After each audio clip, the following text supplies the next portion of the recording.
A faint lilac fragrance from blooming wisteria hung in the damp air. He turned at her approach. "Thank you for coming." "I'm not here for thanks." She folded her arms, though the humid warmth pressed close. "1 hour, you said?" He gestured to a wrought iron bench facing a small citrus tree heavy with tiny oranges. She hesitated, then perched at one end. He took the opposite side. Raindrops tap-danced on the glass roof. Alessandro braced his forearms on his knees, gaze exploring the plants instead of her. "I thought coffee might be neutral. It was my mother's daily ritual. She said shared coffee breeds honesty." "Your mother believed in honesty in your world?" "She tried. The world rarely reciprocated." Arya waited, unwilling to bridge the silence. He continued, voice softer. "She was sold in a marriage contract at 17, same as the arrangement your father proposes. My father was not cruel, but he was a strategist. She learned to wield influence by listening, by trading kindness for loyalty.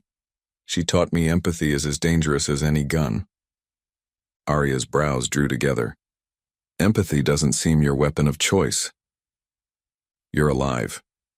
He met her eyes unwavering. "That is empathy. A more ruthless man would have broken your legs to stop you climbing walls." Her breath hitched, but she refused to look away. "You think mercy is a leash I should thank you for?" "I think mercy is the beginning of trust," and she almost laughed. Trust felt like shards in her throat. "Trust requires choice." "So does respect," he said. "I respect your resilience, your refusal to bend. I admire it." "Admire it enough to set me free? That's a price my enemies would exploit." She rubbed the gauze on her forearm. "Always the enemies." He studied the bandage. "Does it still hurt?" She shrugged. "Pain reminds me I'm real." A shadow crossed his features. He sat back, one arm draped along the bench. "Your father's cruelty toward you surprised me." "You do business with him and didn't know?" "I know his sins. I thought his love for you was genuine." "It never was," she said quietly. "It was ownership." Alessandro's profile hardened. "If you were mine by choice, I would die before letting anyone hurt you." Her pulse skipped both at the words and the stark certainty behind them. She swallowed. "Words are easy. Dying is easier than living with someone's anger." His gaze returned to her. "Then let me live with yours." She blinked. "Is that some vow?" "It's a promise." He rose. "And perhaps the only promise I can make until you see the danger for yourself." She stood as well, tension crackling between them like static. "Show me then. Show me these enemies." His jaw flexed. "When the time comes, you'll see enough." "Maybe tonight," she said, not knowing why she pushed. He lifted an eyebrow. "Perhaps." A sudden dull boom reverberated through the greenhouse, distant but strong enough to make the koi scatter. Arya's heart jerked. Alessandro turned, scanning the glass ceiling. Another boom sounded. Closer, like a door slamming under enormous force. Guards rushed in from the corridor, radios crackling. "Perimeter breach," one said, voice urgent. "West Garden Gate compromised." Alessandro's expression shuddered, steel over water. He faced Arya. "Stay with Enzo." Enzo jogged in, weapon drawn. He moved to Arya's side, one hand on her elbow. "What's happening?" Arya demanded. "Trouble," Alessandro said, already striding toward the door, drawing a matte black pistol from a hidden holster beneath his shirt. Arya's throat constricted. "Don't go alone." He paused long enough to meet her gaze. "Protect me by staying alive." Then he disappeared into the corridor, 2 guards chasing. Enzo guided her through a side door. Adrenaline stung Arya's limbs. She glanced back at the greenhouse, at the wisteria swaying gently. The air hummed with impending violence. Enzo hustled Arya through a service corridor that ran behind the conservatory walls, every step echoing against marble, because neither of them dared speak above a whisper. An emergency siren began to pulse somewhere deeper in the estate. Low, two-tone, meant more to coordinate guards than to panic residents. The air smelled of orange blossoms and cordite, an impossible mix that made Arya's stomach lurch. "Where are we going?" she hissed, ducking as Enzo yanked her beneath a crossbeam and past a narrow window that overlooked the west garden. Through the glass she saw flashes of muzzle fire ricochet between trimmed hedges, guards shouting in Italian, an intruder dressed in black vaulting a stone balustrade before crumpling under a guard's shot. The sight froze her blood, but fear for Alessandro burned hotter than horror. "To the safe hallway north of the library," Enzo answered, short of breath. "Bulletproof, reinforced doors, no windows." "No," she said, digging in her heels. "Alessandro is out there. And he'll stay alive if he's not distracted by trying to protect you. He'll get himself killed." Enzo whipped around, grabbing her shoulders, his eyes, usually calm, flickered with something raw. "He would die for you. Don't make him prove it tonight." A metallic clang shook the outer wall, maybe a breaching charge or a vehicle slamming gates. Arya swallowed a cry. She imagined Alessandro stepping into open ground, his profile carved against muzzle flashes, the blue shirt blooming crimson. It hurt to even think it. But hiding while he bled felt worse. A decision sparked. She shoved Enzo's hands aside. "I won't be a pawn they can steal to control him. Let me stay hidden near the action. If those men reach me, Alessandro loses. If I stay beside you, I'm just a prize for them to grab." Enzo hesitated. Another burst of automatic fire rattled windows. "What do you suggest?" "Bring me to a vantage point where I'm protected yet watching. If things go wrong, I run to medical with him. But if he's hurt, I can drag him to safety faster than any guard weighed down by body armor." He studied her, then nodded curtly. "Fine. Observation gallery above the library overlooks the courtyard fight line. Reinforced glass. Follow. Quickly." They darted down the corridor, turned a spiral staircase, and emerged onto a slender mezzanine lined with art pieces.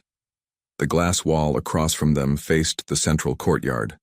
Outside, rain turned firefight smoke into smeared gray curtains. Motion sensors had triggered flood lamps, exposing black-clad intruders weaving between statues. Alessandro's guards fired from defensive alcoves. Gunshots snapped, sharp as breaking bones. Lightning flashed, nature's strobe, painting the courtyard in harsh white panes. Arya pressed her palms to the cool glass. She spotted Alessandro near the fountain, flanked by two of his men. Carmine-colored blood streaked one guard's sleeve, but Alessandro moved with deliberate calm, issuing hand signals. Thunder growled and rain hammered, turning marble slick. Across the courtyard, a figure with a scoped rifle stepped from behind a cypress. The muzzle lifted toward Alessandro's back. "Down!" Arya shouted through the glass, pounding so hard her knuckles stung. Alessandro turned. Too late. The rifle barked, a single cracking shot. Alessandro jerked sideways, clutching his left shoulder. Guards returned fire. The sniper spun, collapsing against the cypress, head snapping back in a spray that made Arya gag. Alessandro stayed on his feet, staggering, blood already spilling dark down his arm. "Let me go to him," she begged Enzo, voice breaking. "He's hit." "Stay here," Enzo ordered, eyes wide but calculating. He spoke into a radio, rapid fire. "Il don ferito nel cortile. Squadra medica adesso." He met Arya's gaze. "Medical team's on the way. He could bleed out before they reach him. That courtyard's exposed." She slapped the glass again. Alessandro waved his men back toward the colonnade, blood dripping from his sleeve to rain-wet stone. More intruders crashed through a side gate. Alessandro pivoted, firing his pistol one-handed, covering his guard's retreat. Enzo cursed and spun, leading her downstairs. They barreled through the western arch into the library's lower level. Smoke drifted in from shattered windows, carrying the acrid scent of gunpowder. Two guards stationed at the arch nodded to Enzo and opened the interior doors, letting him into a side hall that ended at a service loading bay. The bay door rattled violently, someone outside trying to force it. An explosive clamped to a hinge glowed cherry red. Enzo muttered a curse. Detour, he snapped, steering Arya back the way they came. Courtyard is compromised on ground level. We'll flank behind the atrium stair, low profile. They ducked through a storage closet, emerged into a gardener's tunnel thick with fertilizer smell, then climbed a narrow servant's stairwell that opened directly into the colonnade adjoining the courtyard's east side. Gunfire had slowed. Many intruders lay motionless on marble, rain washing crimson into drains. Alessandro knelt now, braced against the fountain base, pistol slack on the broken tile beside him. His breathing looked ragged. One of his men ripped fabric from his own shirt, pressing it to Alessandro's shoulder, but crimson soaked through fast. Arya dashed forward before Enzo could stop her. She vaulted over a toppled urn, splashing through a puddle to reach Alessandro. His eyes found hers, stormy and pain-glazed, yet fiercely alert. I told you to stay safe, he rasped, forcing a half-smile even as blood slicked his jawline. Your definition of safe stinks, she shot back, dropping to her knees. Rain plastered her braid to her spine, but warmth from his body blurred out the chill. This needs pressure. She tore the sleeve from her sweater without hesitation, wadded it and pressed it over the wound. He hissed but stayed still. Enzo knelt opposite, scanning perimeters with his pistol. Medical teams 2 minutes out. Alessandro's uninjured hand found Arya's wrist. You shouldn't be here. I shouldn't be anywhere near you, remember? She concentrated on pressing hard enough to staunch bleeding. Blood seeped between her fingers, turning rainwater pink. Hold still. He laughed, an impossibly soft, bleak sound. Yes, ma'am. Sirens, louder now, announced the estate paramedics.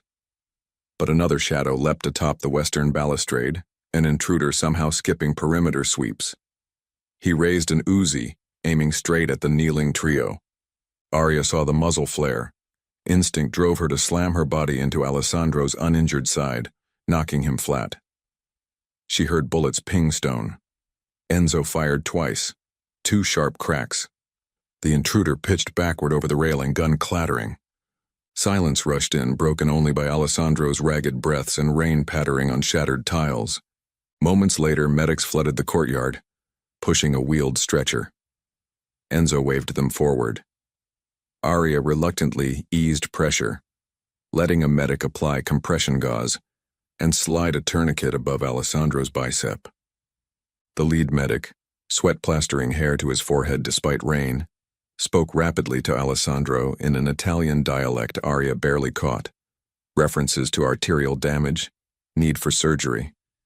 Alessandro nodded once, gaze never leaving Arya. I'll be fine, he said, voice low. Thank you for shielding me. You'll ruin this courtyard if you keep bleeding on it, she answered, throat tight. He caught her hand, squeezing. Rain chilled their joined fingers. Don't leave the villa tonight.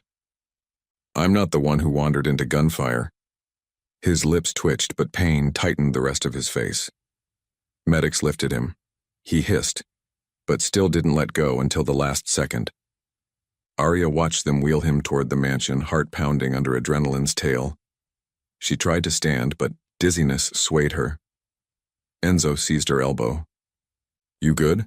He asked, scanning her for hits. I'm fine, she breathed. Just, he needs me. Surprising herself, she added, I want to be there. Enzo's surprise flashed, but he nodded. Stay behind me. They followed the medics through a side door leading to the estate's private clinic. Fluorescent lighting hummed overhead. A surgeon in green scrubs met them, gloved hands raised, barking orders. Alessandro disappeared behind swinging doors. Enzo guided Arya to a small waiting chamber lined with leather chairs. Her rain-soaked clothes adhered unpleasantly. She looked down. Streaks of his blood glazed her palm under her nails. A tremor coursed through her, shock delayed by action. Enzo offered a towel. She wiped shaking hands. Thank you, he said suddenly. For what? For saving him. She met his gaze, startled by the visible gratitude. Wasn't thinking. Just moved. Enzo's mouth lifted in the faintest smile. Sometimes instinct tells truth our minds deny. He gestured to a side hall. There's a restroom, linen closet. Change out of those wet clothes before you freeze. I'll find replacements. Arya nodded numbly. She stripped in the small restroom, scrubbing Alessandro's blood from her skin until water ran clear. She stared at her reflection, wet hair ragged, eyes wide and shaken, but alive. Heat flushed her cheeks. That instinctive leap covering him had come from a place deeper than duty or self-preservation. It worried her more than the bullet. Enzo appeared with a folded gray t-shirt and soft drawstring pants. Closest options. Might be big. Thank you, she whispered. She dressed quickly. The t-shirt bore Alessandro's scent, sandalwood and bergamot, making her pulse race. She returned to the waiting area. Enzo offered her a phone. Secure line, no outside calls, but you can speak with Clara or me. The surgery might last an hour. Arya sat clutching the phone unused. Silence pressed heavy. Enzo excused himself to coordinate cleanup. Her foot jiggled, nerves on fire. She needed purpose. Crossing to a glass door, she peered into the operating suite. Through misted panels, she glimpsed surgeons around the table. Alessandro's arm splayed. Bright lamps illuminating the wound, machines beeping in steady rhythms. She pressed a hand to the glass, whispering nonsense. Stay, breathe, don't you dare leave me. She startled at her own words. When had he become worth such prayer? Time dragged, minutes puddling into an hour. Finally, the lead surgeon emerged, peeling off gloves. He spoke reassuringly. Bullet passed through muscle, missed artery by centimeters, tore but did not sever tendon. Alessandro would keep full mobility after recovery. Risk of infection, but prognosis good. He'd be waking soon, sedated lightly for pain. Relief buckled Arya's knees. She sank into a chair. Enzo returned, offering coffee that tasted like burned sugar but steadied her pulse. He's asking for you, the surgeon said a bit later. Enzo's eyebrows lifted. Arya set aside the coffee and followed the surgeon into a recovery room where Alessandro lay half-reclined, bandaged arm immobilized in a sling across his chest. His eyes fluttered open, hazy, with medication, but focused. She approached cautiously. You stubborn man. He managed a crooked smile. I prefer resilient. She perched on the edge of the bed, fingers twisting the hem of his t-shirt she wore. You scared me. His uninjured hand brushed her wrist. You protected me twice. Habit I should break. Emotion thickened her voice. How do you feel? Like a bull took a bite. He grimaced. But seeing you helps. His gaze drifted over the t-shirt. Looks better on you. She blushed, then cleared her throat. Your surgeon says you'll recover fully. Good, can't rule New York in a sling forever. His attempt at humor wobbled, but she smiled despite herself. A soft knock. Enzo stepped in, nodding to Alessandro. Everything secure. Site cleared. 23 intruders. 12 dead. 9 captured. 2 escaped into the forest. We're sweeping with dogs. Alessandro's expression hardened. Interrogate the captured. I want names. Enzo hesitated, glancing at Arya. Now? Now, Alessandro said. Enzo departed. Arya studied his face. Pale under the medication, but eyes alight with fierce focus. Can't you rest for 5 minutes? A Don never rests, he murmured. But you should. You're trembling. She hadn't noticed, but her hands shook. He intertwined his fingers with hers, warmth seeping into her skin. You're safe, he said. Tears pricked unexpectedly. You bled all over your courtyard. That's not safe. I've bled worse, might he joke softly, but his thumb stroked the back of her hand in comforting circles. Silence settled, intimate despite monitors beeping. I should hate you, she whispered. Part of me still does. He nodded, eyes heavy-lidded. Part of me deserves it. She leaned closer, drawn by gravitational pull neither understood. And yet, he repeated, voice a breath. Their faces hovered inches apart, her pulse hammering. His gaze flicked to her lips, hers mirrored. She could feel his exhale brush her cheek, warm and uncertain. She closed the gap almost until logic wrenched her back. She rested her forehead against his instead, breathing him in. I can't, she murmured. Whether can't meant hate or kiss, she scarcely knew. His hand tightened around hers. I can wait. She straightened, swallowing the tremor in her heartbeat. Rest, Alessandro. Let your men handle the rest tonight. He nodded, eyes fluttering. Medication pulled him toward sleep. As he drifted, he whispered, Thank you, Arya. So softly she wondered if she'd imagined it. She remained by the bed until his breathing deepened into a steady rhythm. Then she rose, padded to the doorway, and looked back. Moonlight poured through the window, casting silver across his sleeping form. The bandage on his shoulder seemed stark against the sheet, a reminder of what devotion, chosen or not, could cost. She pressed a hand to her own heart, feeling it beat unfamiliar patterns, then slipped into the dim hallway, heading for her suite. She needed to think, to reconcile the man who chained her fate with the man who bled for her. As she walked the silent corridor, Alessandro's whispered gratitude echoed in her ears, louder than any siren. Arya reached her suite just after 4 a.m, the hallway smelling of bleach and damp stone where staff had scrubbed away blood. She stepped inside and closed the door carefully, as though any sudden sound might shatter her fragile composure. The room greeted her with dim lamplight. Someone had turned on the bedside reading lamp while she was gone. A tray of chamomile tea sat untouched on the low table, steam long since faded. She imagined Clara sneaking in and out like a worried ghost. She peeled off Alessandro's borrowed t-shirt and pants, folding them neatly even though rain and courtyard grime streaked the fabric. In the bathroom, she turned the water hot, letting it thrum across her shoulders until the mirror fogged and her skin flushed pink. She washed away gunpowder residue that clung to her hair, and the faint metallic scent of blood lodged under her nails. When she finally wrapped herself in a thick robe, there was no escaping the echo of Alessandro's collapsing weight. The hiss of his pain, the warmth of his blood against her palm. She sat on the bed with damp hair dripping down her spine and lifted her notebook, meaning to update escape routes. Instead, her pen hovered over the page, refusing to move. Tonight the estate's walls had proved both prison and fortress. Outside them lurked men who would have killed her just to injure Alessandro. The logic of escape dimmed beneath the raw fact that safety was relative, and Alessandro's enemies had no rules. A sudden knock jarred her. She opened the door a crack. Clara stood with a fresh set of pajamas and a sealed envelope.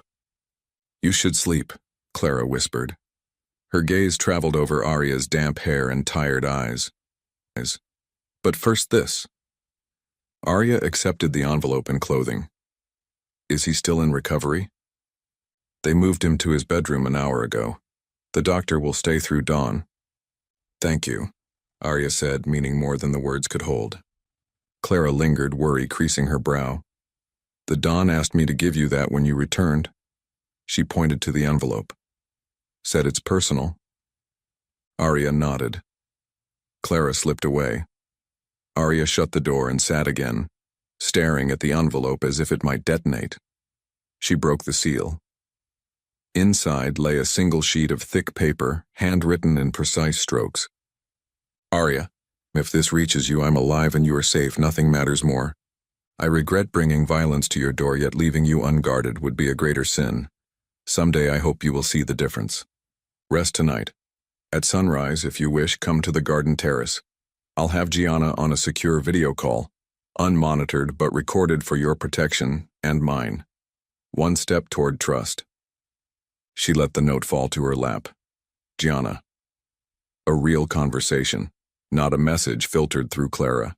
Part of her wanted to scream yes at the silent air. Another part feared what Gianna might hear in her voice, how the edges of hatred had eroded. Exhaustion finally pulled her under.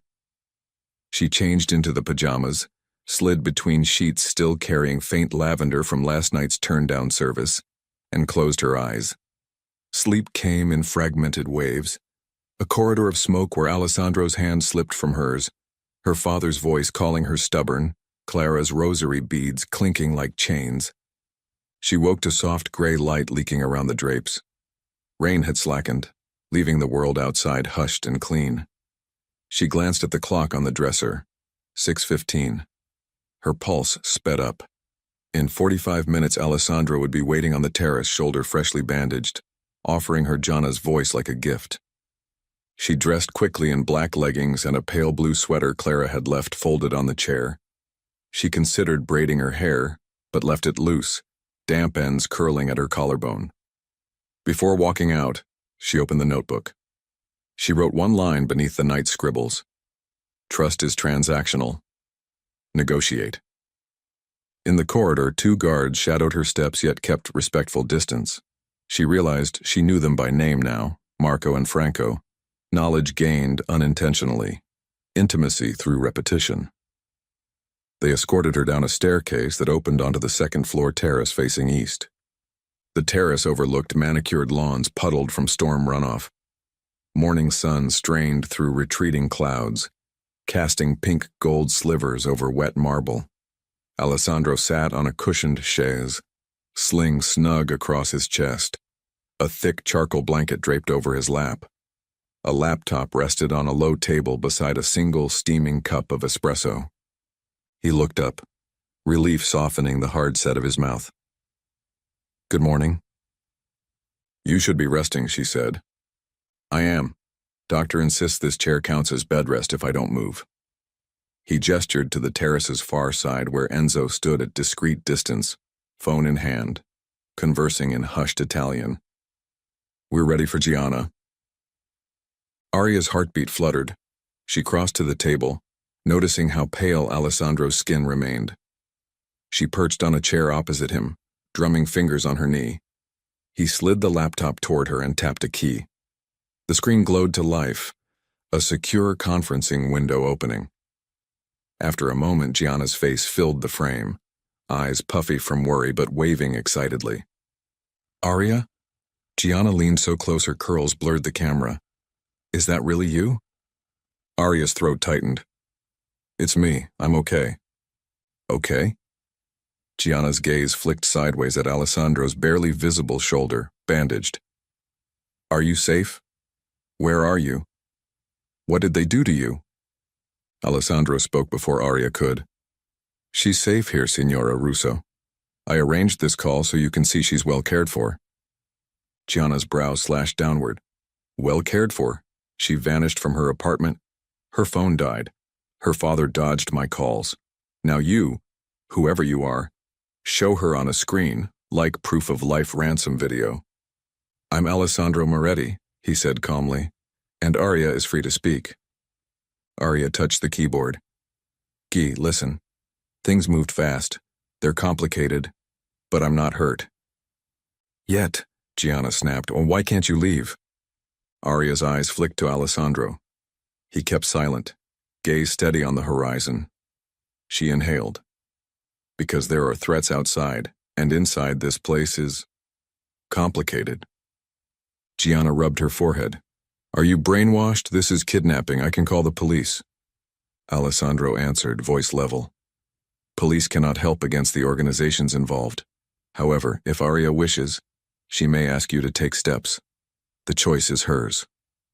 Aria felt the weight of that statement. Guy, I'm choosing to stay for now. I need to sort things out. Please trust me. Gianna exhaled sharply. I trust you, not him. She glared through the camera. But if anything happens to her, Moretti, I will make it my life's mission to burn your empire down.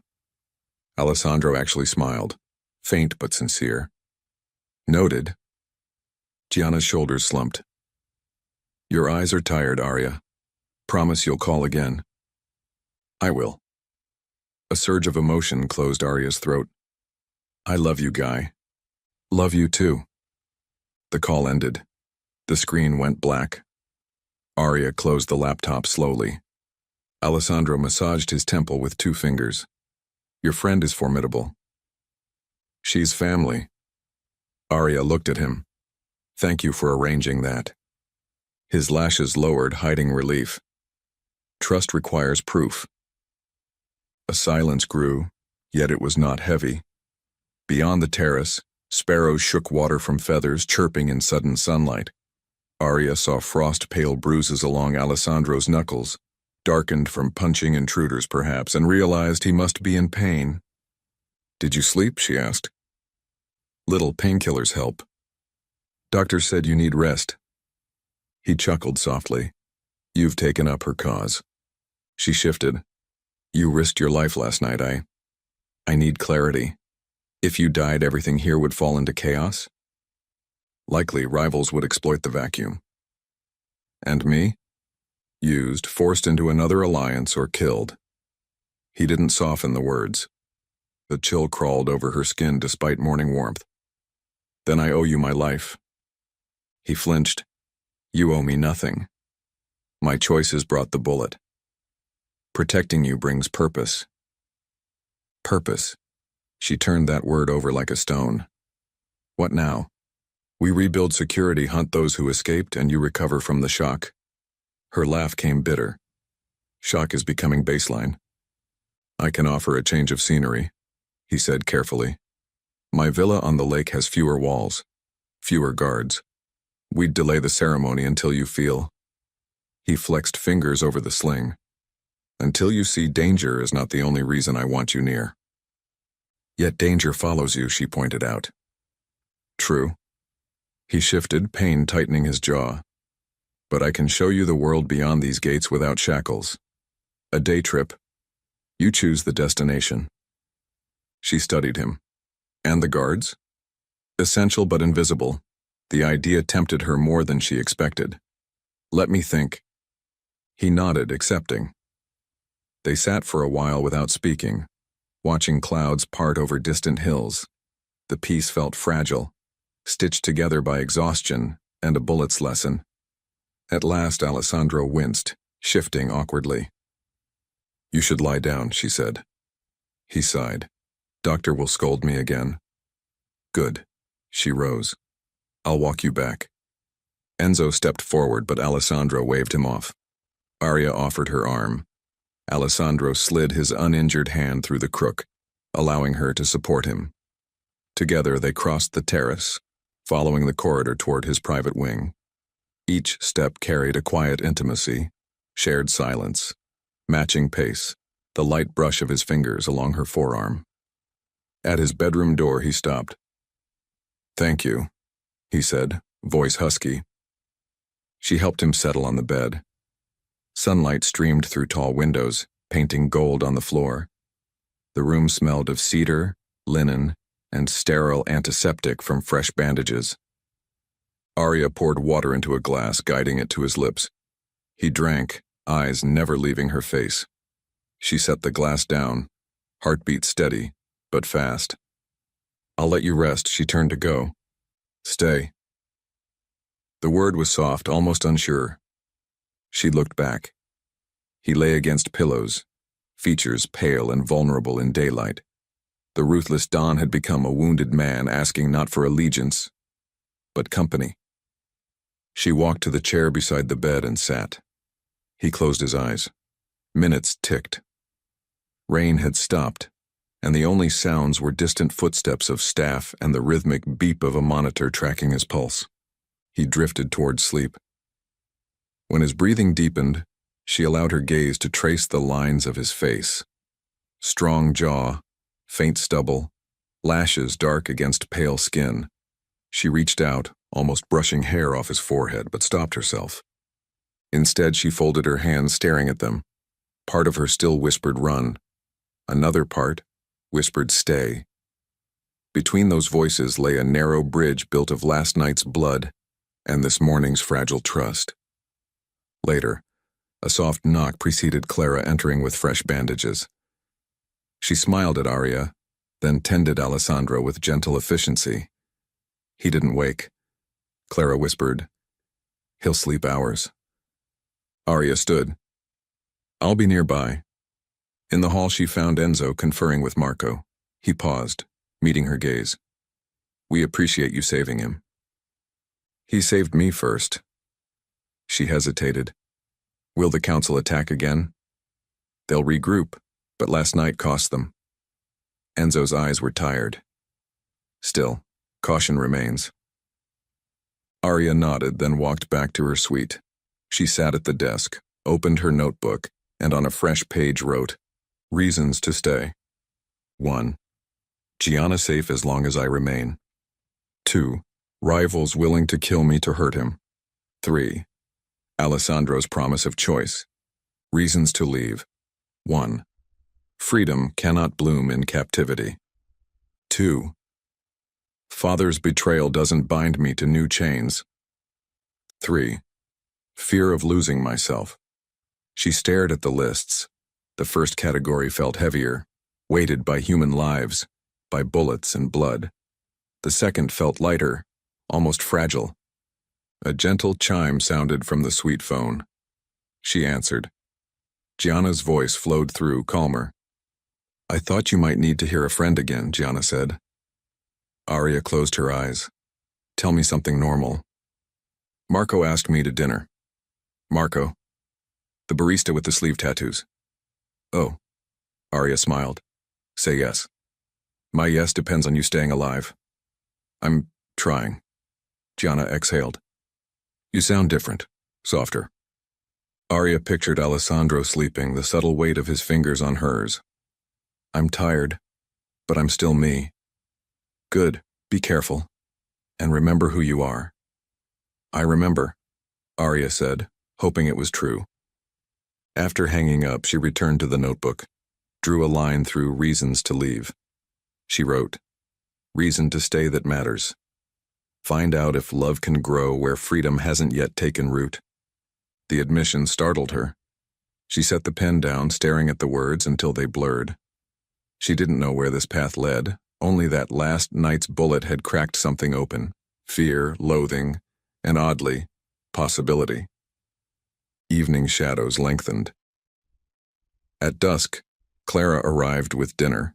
Arya sent the tray to Alessandro instead, and walked the moonlit corridor toward the terrace, needing air.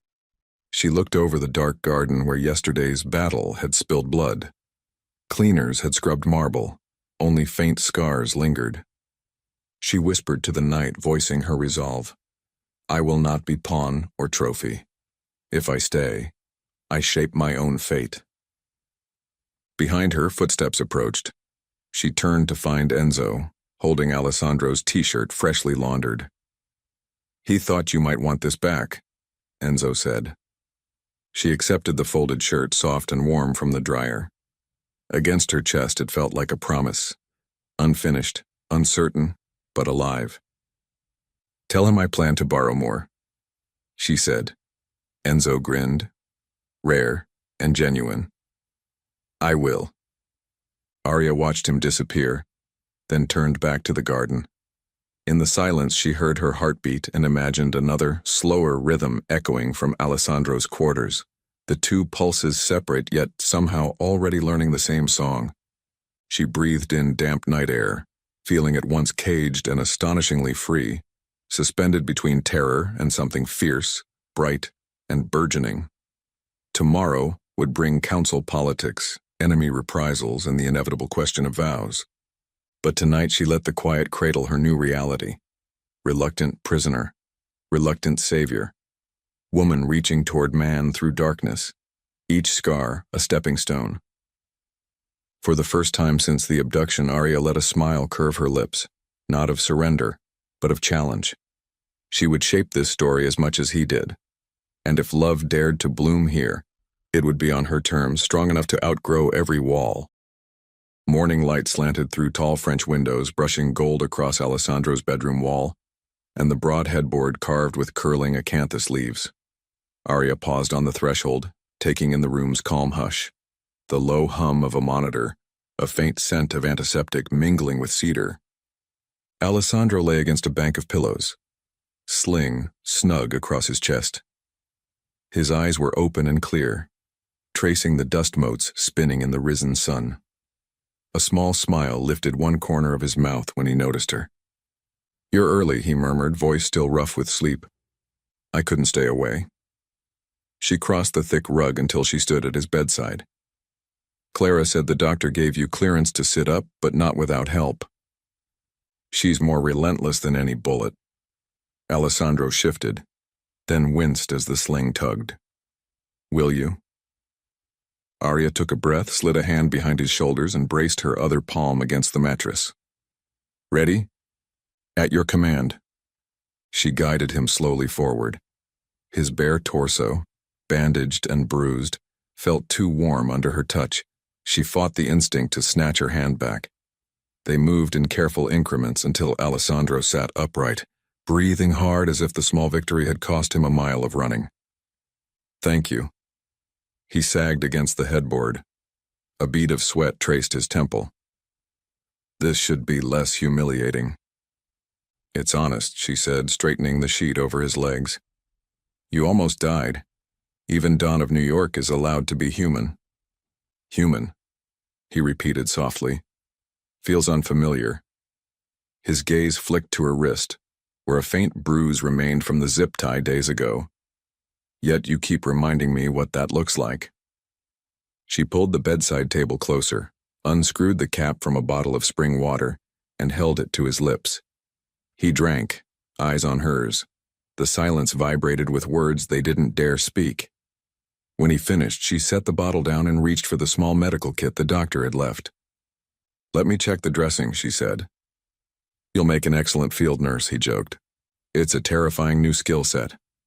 She peeled back the gauze with cautious fingers, revealing the neat row of stitches arcing across his shoulder. Angry red, but clean. "No swelling," she noted, laying fresh gauze. "You're healing." "Physically." He let out a slow breath. "The rest takes longer." Arya secured the tape, then lingered, palm hovering. "Tell me," she prompted. He closed his eyes. "There was a man once, Luca Benedetti. He grew up under my father's roof, practically my brother. When I took control of the family, he became my underboss. Trusted, loyal, or so I believed." Alessandro's eyes opened, focused on somewhere far away. "He sold intel to a rival clan for 2 years. We lost men because of him. When I confronted Luca, he begged for mercy, said he made the deal to protect his wife. I offered help, money, protection, but he tried to shoot me instead. The bullet grazed my ribs. I killed him with my own gun. Betrayal doesn't fade, Arya. It lives under the skin. You still feel it." Her voice was soft as cotton. "Every day." He searched her face. "I told you once I admire your bravery. What terrifies me is trusting it. Because if you walk away, or worse, turn against me, my bones might remember Luca too clearly." Arya felt emotion tighten her chest. "I'm not Luca. I pray you never prove me wrong." He looked away, suddenly ashamed of that confession. She sat on the edge of the mattress, close enough that their knees brushed. "People betray when they're afraid or cornered or when greed is stronger than loyalty. I can't promise perfect loyalty, Alessandro. But I won't betray you." Her honesty tasted raw, fragile, and impossibly true. He turned back, relief softening his features. "Then we're already better off than yesterday." Heat crept along her cheeks. She touched the cool rim of the water bottle to hide her blush. "Let's get you standing. Doctor said moving keeps the muscles from stiffening." He chuckled. "You memorize every medical order." "I learn fast." She pressed the call button for Enzo, who appeared after a minute with a supportive sling harness. Together they eased Alessandro to his feet. He held himself tall despite the pain, and for a second Arya forgot her resentment, seeing only a man stripped of all myth and steel. "Breakfast in the garden?" Alessandro asked. "Rain cleared," Enzo added. "Paths are dry." Arya glanced at Alessandro's feet in slippered loafers. "Steady?" "I have you," he answered simply. Minutes later, they stepped into the south garden. The sky stretched pale blue, clouds drifting like torn cotton. Birdsong threaded the warm air. Roses spilled scent across damp pathways. Alessandro set a slow pace. Guards lingered at a respectful distance. They paused by a low bench near a stand of oleanders. Arya helped him sit. Sunbeams brushed his cheek, showing faint lines at the corners of his eyes she'd never noticed. "My mother loved morning light," he said. "She said it proved that darkness never wins." "What was she like?" "Fierce, gentle. She could negotiate a ceasefire over tea. She knew names of every soldier's children. When she died from cancer, half the city came to the funeral." "She sounds extraordinary." "She taught me protection is a form of love." He laid his good hand on the stone bench, "and that love demands honesty." Arya stared at her own hands. "My mother died when I was 13. She was sunshine in a storm. She'd wake me before dawn to watch the street markets open. She wanted me to be a designer, clothing, maybe interiors. She said beauty was resistance." "You still draw?" Alessandro asked. "Not since university. My father dismissed it." She exhaled a small, rueful laugh. "He pulled funding for my classes after I refused a date with the son of one of his associates." Alessandro's eyes darkened with pity and anger. "Your father uses affection like currency." Arya plucked a blade of grass. "I swore I'd rebuild my life without him. Opening the gallery job was step one. Then you dropped a net over everything." He winced. "I know." He shifted, careful not to pull the stitches. "I can't erase how we started, Arya. I can change what comes next." "How?" "Walk with me." He stood. Guards hovered, but he waved them back. They wandered toward a hidden alcove where a fountain murmured. Alessandro gestured her to a weathered wrought iron table outside his study's glass doors. Enzo waited inside, placing 2 phones on a tray. "I had these prepared." Alessandro lifted one sleek device, handing it to her. "Encrypted line. You can call Gianna any time between 6 a.m. and midnight. Only she is whitelisted. No other restriction." Arya blinked. "You're giving me a phone?" "Trust must breathe," he said. "You'll have escorts within the estate, but they'll keep distance. Privacy, within reason." She turned the phone in her hand, weight of freedom and caution balancing. "Why now?" "Because every time I try to protect you, you remind me you're not breakable, Crystal." He leaned on the table, gaze intent. "The choice to stay needs to feel like choice." A soft rush of warmth spiraled through her. "What if I call the police?" "They'd put you in protective custody, then trade you to whoever offers more. I trust you know that." She nodded. "I do." She extended her hand for a shake. He clasped it, calloused palm warming her skin. Electricity jumped up her arm. Neither let go. Enzo cleared his throat from inside the study. Alessandro released her slowly, eyes lingering on the contact point. "One more thing," he said, breathing steady. "On days I'm cleared for travel, I'd like to take you beyond the walls. You choose where. We craft new memories." Arya's heart thudded. Conditional freedom. For now.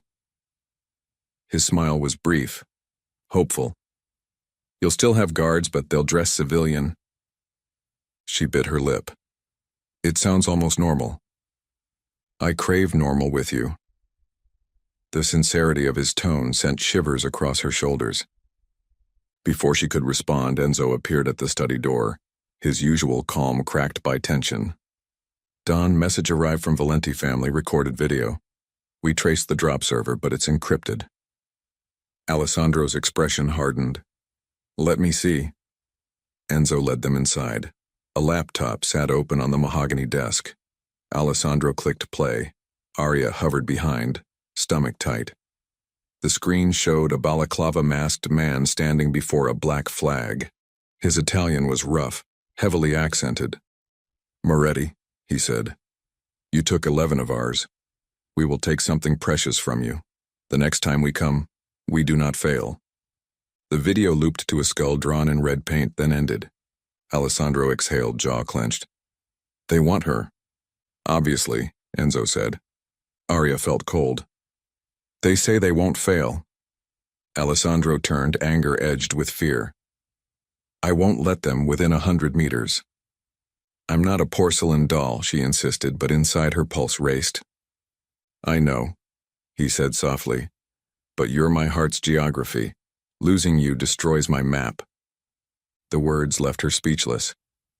He turned back to Enzo. Double the night teams, infrared drones over the South Forest. No one rests until we identify the leader of this cell. Enzo nodded, eyes flicking to Arya with sympathy before leaving. Alessandro pressed fist to the desk, breathing hard. Arya stepped forward, touching his arm just above the bandage. We'll handle it, she said. Together. He straightened, searching her face. Together, he echoed. They stood close enough that she felt warmth radiate off his chest. The second attack hung between them like storm clouds, but so did the unspoken fact that he had called her his heart's geography. Somehow, that mattered more than any threat. Dinner tonight, he said suddenly, voice low. Just us. Candlelight instead of security footage. She managed a small smile. I'll wear something nice. I like you in anything. His gaze dropped, lingering at her lips before retreating. Or nothing, he added, then blinked as if surprised by his own honesty. Forgive me. Blush heated her cheeks. We'll see if you deserve that view. He chuckled, pain bending the sound but not dimming it. Challenge accepted. Arya glanced at the phone in her palm. I'll call Gianna. Tell her I'm safe. She will still threaten to burn me down, he predicted. Probably. Arya shook her head. You have no idea how hard she will fight. I do, he said quietly. I see it in you. Arya's chest fluttered. She stepped back. Rest before dinner. I'll see you then. I'll be counting hours. His smile was soft but fierce. She left the study, phone clutched like a fragile fledgling. The corridor felt different now, less a cage, more a labyrinth she might choose to navigate. Guards dipped their heads as she passed, but at a respectful distance, exactly as Alessandro promised. Back in her suite, she dialed Gianna. Her friend answered on the first ring, voice tense. Arya, you okay? I'm good, G. I have a phone now. I can call any time. Is this permanent or bait? Let's call it progress. Gianna exhaled, then laughed nervously. Progress sounds like a hostage negotiation. Is he there? No, just me. Arya sat on the edge of the sofa, gaze flicking to the terrace doors. I can't explain everything yet, but I need you to trust me a little longer. I trust you. Gianna sighed. I hate this, but I trust you. I know. Arya hugged her knees. Tell me about Marco and the tattoo barista. Gianna launched into a recount of awkward coffee spills and him asking her out with a latte art heart. The normal chatter smoothed some edges around Arya's heart. When they ended the call, Arya felt warmth coil in her chest. She closed the phone, whispering to the empty room, I'm choosing. The words hung there, light and terrifying. She stood, stretching. Dinner at 8, Alessandro had said. That left hours to wander the grounds within guard sight, maybe sketch something for the first time in years. She opened her wardrobe, running fingers over silks and linens. She pulled out a sea-green dress, simple lines that flowed like water. Her reflection in the mirror showed a woman she barely recognized. Eyes bright, shoulders squared, lips curved with something dangerously close to hope. She touched the faint bruise at her wrist, then the healing scratch on her arm. Scars of captivity that bore witness to transformation. A knock sounded. Clara entered with a tray of sliced fruit, cheese, and fresh bread. She set it down, then eyed the dress. Dinner with the Don? She asked quietly. Arya nodded. Clara smiled, a gentle curve. You look like yourself again. I'm not sure who that is anymore, Arya confessed. Someone braver than yesterday, Clara said, and left. Arya bit into a strawberry, tasting summer. She carried the plate to the table near the window, opened her notebook, and began to draw. Sweeping shapes of the fountain, Alessandro's profile softer than stone, roses unfurling against broken marble. Pencil traces felt like breathing. Outside, clouds gathered beyond distant hills. A storm might come tonight, nature reflecting the threat still lurking. But she would sit at Alessandro's table bathed in candlelight, wearing green like renewal, and see what truths lay hidden in his wounded heart. Arya waited outside the small formal dining room, smoothing the skirt of her sea-green dress while her heart drummed a restless rhythm. Candlelight flickered beyond the half-open doors, casting warm gold across parquet flooring and the carved sideboard where a single silver ice bucket chilled a bottle of white wine. 2 guards stood at each end of the corridor but faced outward, polite sentinels rather than looming wardens. One of them, Marco, offered a barely there nod that said he recognized she was no longer just a hostage. Enzo appeared, fresh suit, tie loose at the collar. "He's almost ready," he said quietly. "Is the sling still enough support?" Arya asked. He insisted on wearing a jacket. A hint of amusement lit Enzo's eyes. "Your dress might be the only thing keeping him from tearing stitches to impress you." Arya rolled her eyes, but warmth fluttered in her chest. "Motivation is helpful, as long as he stays upright." Enzo pushed the doors open farther. "Then enter, Signorina, and perhaps keep the conversation low stress for the first course." She stepped inside. 7 candles of varying heights glowed along the center of the polished mahogany table. A white linen runner softened their reflections. Only 2 place settings waited, porcelain edged in cobalt, crystal water goblets already glistening with condensation. Alessandro stood near the hearth. He wore a charcoal jacket tailored to conceal the bulk of the sling beneath, though the line of his shoulders was still stiff. His hair, slightly longer than she remembered, from that first terrifying night, brushed his collar. At the soft shuffle of her heels, he turned, breath catching. "You're beautiful," he said simply. Heat flushed her cheeks. "And you're overdressed for a man who just survived surgery." He crossed the space slowly, careful with each stride. A Don must keep up appearances. She stopped him by resting her fingertips at his good elbow. "Appearances are overrated. Sit." He allowed her to guide him to the chair nearest the window where late dusk painted the sky fuchsia. She took the opposite seat. A moment passed in quiet appreciation of candlelight before a server entered, pouring chilled wine. Alessandro dismissed him with a nod. The double doors closed, leaving them truly alone for the first time. Arya lifted her glass. "To not dying?" Alessandro chuckled, winced. "An excellent toast." He clinked carefully. They sipped. The wine was crisp with notes of peach and honeysuckle. A second server wheeled in silver-domed platters. Saffron risotto dotted with lemon zest and capers. Roasted asparagus drizzled in olive oil. When he left, silence settled again, but softer, inviting conversation rather than weighing it down. Arya tested the risotto. "You can't taste the bullet wound in the seasoning at all."